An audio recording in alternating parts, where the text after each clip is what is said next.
नमस्कार, आपका स्वागत है भारत होम्योपैथी के यूट्यूब चैनल पर। और आज इस वीडियो में हम बात करेंगे लीवर फाइब्रोसिस के बारे में। लीवर फाइब्रोसिस क्या होता है, कैसे होता है, यानी क्या कारण रहते हैं, साथ ही लक्षणों के बारे में जानेंगे। अगर किसी व्यक्ति को लीवर फाइब्रोसिस होता है तो उन्हें उनके शरीर में कौन से लक्षण दिखाई देते हैं, और इसके बाद इसके इलाज और प्रिकॉशंस की भी बात करेंगे कि किस तरीके से हम लीवर फाइब्रोसिस से ठीक हो सकते हैं या कौन सा इलाज लीवर फाइब्रोसिस में सबसे अच्छा रहता है। तो चलिए सबसे पहले लीवर फाइब्रोसिस को समझते हैं। लीवर फाइब्रोसिस लीवर खराब होने की सेकंड स्टेज है। बेसिकली लीवर खराब को या लीवर फेलियर को 4 स्टेजेस में डिवाइड करा गया है। स्टेज 1 में होता है इन्फ्लेमेशन, जिसमें आपके लीवर में सूजन आ जाती है, चाहे वो हेपेटाइटिस की वजह से हो या फैटी लीवर की वजह से हो। फैटी लीवर दो तरीके का होता है, एक एल्कोहलिक फैटी लीवर, एक नॉन एल्कोहलिक फैटी लीवर। इन दोनों टाइप्स में से किसी भी वजह से अगर आपके लीवर में सूजन आई है तो वो फैटी लीवर डिजीज में काउंट करा जाता है। तो ये पहली स्टेज होती है लीवर की खराबी की। इसके बाद जो सेकंड स्टेज होती है वो होती है लीवर फाइब्रोसिस, जिसके आज इस वीडियो में हम बात करने वाले हैं। थर्ड स्टेज होती है लीवर सिरोसिस। इसमें स्कारिंग ऑफ टिश्यूज बहुत ज़्यादा बढ़ चुका होता है और ये इरिवर्सिबल कंडीशन बन जाती है। यहाँ पर आपका लीवर अपने आप ठीक नहीं हो सकता, और अगर लीवर सिरोसिस भी अनट्रीटेड रह जाता है या इसको सही ट्रीटमेंट नहीं मिलता तो आप फोर्थ स्टेज यानी लीवर फेलियर की ओर चले जाते हैं, जो कि एक लाइफ थ्रेटनिंग सिचुएशन है। और यहाँ पर बस एक ही ऑप्शन बचता है आपके पास, लीवर ट्रांसप्लांट। और अगर लीवर ट्रांसप्लांट नहीं कर पाते तो ऐसे में ये बहुत ही लाइफ थ्रेटनिंग सिचुएशन बन जाती है। अब बात करते हैं लीवर फाइब्रोसिस के बारे में। तो liver fibrosis second stage of liver disease है, जिसमें आपके लीवर के हेल्दी टिश्यूज में स्कारिंग शुरू हो जाती है।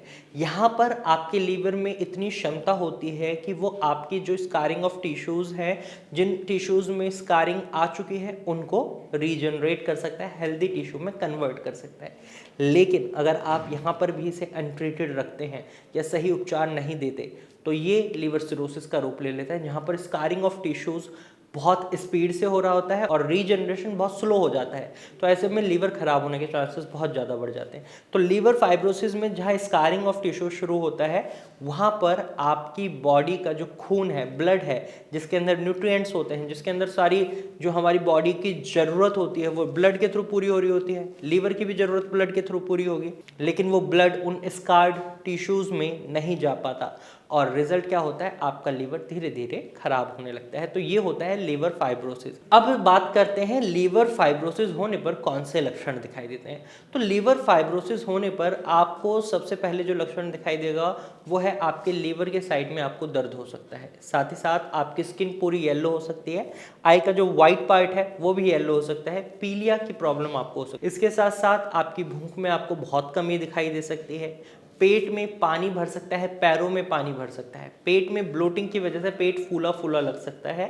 ये कुछ लक्षण हैं जो लीवर फाइब्रोसिस में देखने को मिलते हैं। इसके साथ साथ बहुत ज़्यादा कमजोरी और अचानक से वेट बहुत कम हो जाता है, ये लक्षण है जो लीवर फाइब्रोसिस में देखने को मिलते हैं। अब जान लेते हैं कारणों के बारे में कि किस कारण से लीवर फाइब्रोसिस हो सकता है।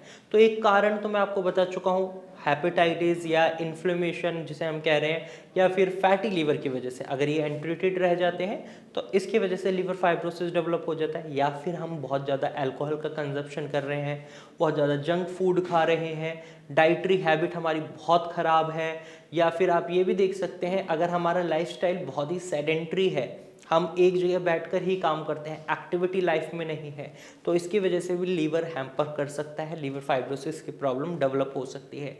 इसके साथ साथ अगर आप बहुत ज़्यादा स्मोकिंग करते हैं तो ये लीवर की प्रॉब्लम बना सकता है। वहीं हेपेटाइटिस बी एंड सी की वजह से लीवर फाइब्रोसिस डेवलप हो सकता है। अगर आपका ब्लड शुगर लेवल बहुत ज़्यादा हाई है तो इस वजह से लीवर में खराबी आ सकती है। वहीं अगर आप किसी ऑटो इम्यून डिसऑर्डर को फेस कर रहे हैं तो उसकी वजह से भी लीवर में खराबी आ सकती है और आपके शरीर में लीवर फाइब्रोसिस की प्रॉब्लम डेवलप हो सकती है। तो ये कुछ कारण रहते हैं। अब जान लेते हैं किस तरीके से आप अपने आप को लीवर फाइब्रोसिस से बचा सकते हैं।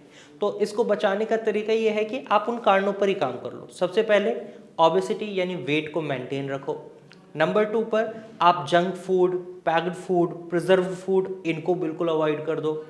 नंबर 3 पर आपको ब्लड शुगर लेवल को मेंटेन करना है तो आर्टिफिशियल स्वीटनर वाली चीज़ें बिल्कुल बंद कर दो। नंबर 4 सेडेंट्री लाइफस्टाइल बिल्कुल बंद कर देना, एक्टिविटी लानी है लाइफस्टाइल में। योगा करना है, एक्सरसाइज करनी है, डांस पसंद है तो डांस करिए, वॉकिंग पसंद है तो वॉकिंग करिए। इस तरीके से आप अपने लाइफस्टाइल को सेडेंटरी लाइफस्टाइल से हटा सकते हैं और एक्टिव लाइफस्टाइल में आ सकते हैं और अपने लीवर को भी हेल्दी बनाए रख सकते हैं और लीवर फाइब्रोसिस की प्रॉब्लम से भी बच सकते हैं। अब ये तो बात हुई लीवर फाइब्रोसिस क्या था, क्या लक्षण दिखाई दिए, क्या कारण होते हैं, किस तरीके से बच सकते हैं। लेकिन अगर किसी को लीवर फाइब्रोसिस हो गया है तो इसका इलाज क्या रहना चाहिए, ये भी ज़रूरी बात है। तो भारत होम्योपैथी से आप इसका इलाज ले सकते हैं। कस्टमाइज्ड ट्रीटमेंट भारत होम्योपैथी में दी जाती है। लीवर की हर समस्या का इलाज भारत होम्योपैथी में संभव है। भारत होम्योपैथी ने कई लीवर के पेशेंट को ऑलरेडी ठीक कर दिया है। तो अगर आप भी लीवर से संबंधित किसी प्रॉब्लम को फेस कर रहे हैं तो आप भारत होम्योपैथी के डॉक्टर की टीम से कंसल्ट कर सकते हैं। आप स्क्रीन पर दिए गए नंबर पर कॉल कर सकते हैं और भारत होम्योपैथी की डॉक्टर की टीम से एडवाइस ले सकते हैं। आज की वीडियो में सिर्फ इतना ही। अगर आपको ये जानकारी पसंद आई है तो वीडियो को लाइक और शेयर जरूर कीजिएगा और ऐसे ही इंफॉर्मेटिव वीडियोज़ के लिए हमारे चैनल को सब्सक्राइब कर लीजिएगा। Thank you for watching.